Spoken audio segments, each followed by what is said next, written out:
নমস্কার বন্ধুরা, শুভ সন্ধ্যা।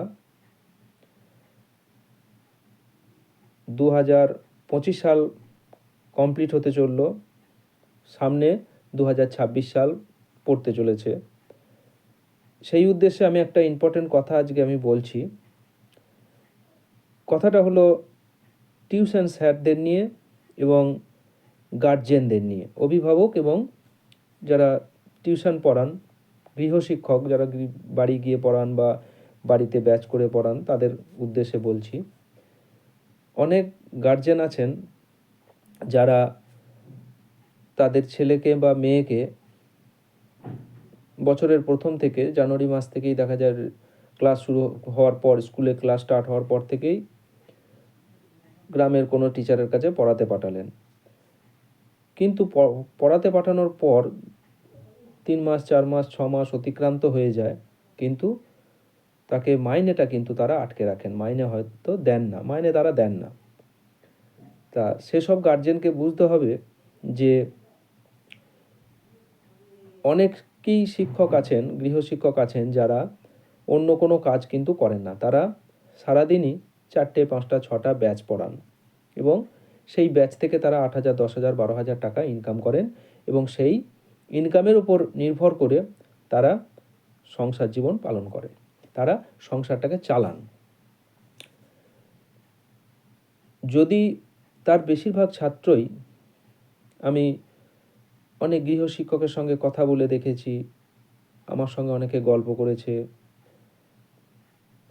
যে তারা হয়তো অনেক ছেলে পড়াচ্ছে, কিন্তু বেশিরভাগ ছাত্রই কিন্তু ওইভাবে মাইনে প্রতি মাসে পেমেন্ট করছেন না, যার ফলে তার সংসারটা চালাতে খুবই অসুবিধা হচ্ছে। তাই যেসব অভিভাবকরা আছেন যারা ওইভাবে টাকা হয়তো প্রতি মাসে দেন না, তাদেরকে আমি বলছি, প্লিজ আমি বলছি যে তারা চেষ্টা করবেন বা তারা দেবেন প্রতি মাসে মাসে, মাস হয়ে যাবে 2 তারিখ, 5 তারিখ, 7 তারিখের মধ্যে সেই গৃহশিক্ষককে আপনারা টাকাটা বা মাইনেটা দেওয়ার চেষ্টা করবেন, দেবেন। কারণ আপনাদের টাকাতেই ওইসব শিক্ষক বা শিক্ষিকাদের সংসার চলে। আমরা বর্তমান সমাজে এখন অনেক খরচও বেড়ে গেছে। আমরা দেখি যে কোনো ইলেকট্রিশিয়ান এলো, বাড়িতে সারালো, সে কিন্তু সঙ্গে সঙ্গে টাকা নিয়ে চলে যায়। কোনো কল সারাতে এলো, সঙ্গে সঙ্গে টাকা নিয়ে চলে যায়। মাছ বিক্রি করতে এলো, সঙ্গে সঙ্গে টাকা নিয়ে চলে যায়। আমাদের মোবাইল রিচার্জ হয়ে গেলে তখন আমাদের কাছে টাকাটা জুটে যায়, সঙ্গে সঙ্গে মোবাইলে পেমেন্ট করে দিতে হয় টাকা। কেবিল আমাদের টাকা ধারে হয় না। তাহলে কোনো কিছুই কিন্তু ধারে হয় না, সঙ্গে সঙ্গে টাকা দিতে হয় বা 2-1 দিনের মধ্যে টাকা পেমেন্ট করে দিতে হয়। আপনি কোনো বাড়িতে যদি লোককে কাজ করান, 2-1 দিনের মধ্যে দিয়ে দিতে হয়। একমাত্র দেখবেন টিউশন টিচার যারা আছেন তারাই দেখবেন 3 মাস 6 মাস অন্তর আপনি টাকা পাচ্ছেন। তাই অভিভাবকদের, যেসব অভিভাবকরা ওইগুলো করেন, প্রতি মাসে টাকা দেন না, তাদের ক্ষেত্রে আমি বলছি যে প্লিজ আপনারা চেষ্টা করবেন প্রত্যেক মাসে, মাস কমপ্লিট হয়ে যাওয়ার পর আপনার গৃহশিক্ষক, আপনার ছেলে বা মেয়ের যিনি টিউশন টিচার আছেন তাকে মাইনেটা কমপ্লিট করে দেওয়ার। এতে স্যারেরও সংসারটা ভালো চলবে, তারও মন মেজাজ ভালো থাকবে এবং তার আপনার ছেলের প্রতি বা আপনার মেয়ের প্রতি পড়ানোর আগ্রহটা খুবই বেড়ে যাবে বা তার দায়িত্বটা আরও বেড়ে যাবে। আর যদি আপনি 3 মাস 6 মাস অন্তর টাকা দেন, অটোমেটিক তার দায়িত্বটা কমে যাবে।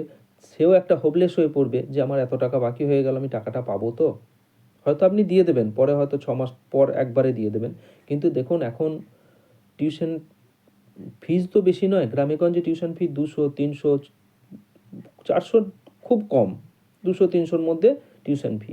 এটা কিন্তু আজকালকার যুগে একজন টিউশন টিচারকে দেওয়া কিন্তু খুব একটা ব্যাপার নয়। তাকে মাস কমপ্লিট হলেই দিয়ে দেওয়া যায়, কিন্তু তা সত্ত্বেও অনেকেই দেখি যে আপনারা টাকা দেন না। তাই আপনাদের অনুরোধ করছি, আপনারা দেওয়ার চেষ্টা করবেন। আমার কথার মধ্যে কোনো ভুল থাকলে প্লিজ ক্ষমা করবেন। আর সেই সব শিক্ষক মহাশয় যারা পড়াবেন তাদেরকে এবং আপনাদেরও আমি ধন্যবাদ জানিয়ে আমার এই ভিডিওটা শেষ করছি। নমস্কার, ভালো থাকবেন।